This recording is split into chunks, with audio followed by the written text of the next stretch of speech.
Satu, ketuhanan yang Maha Esa.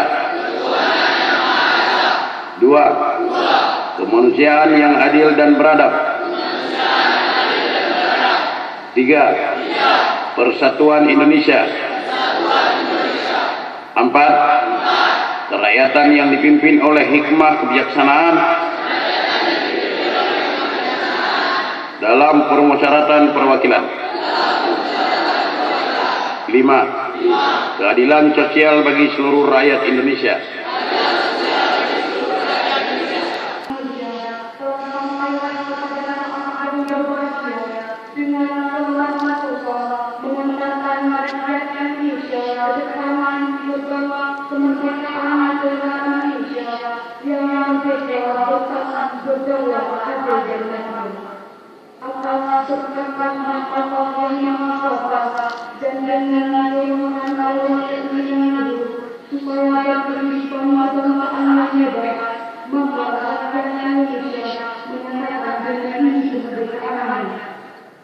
Kemudian dari untuk membangun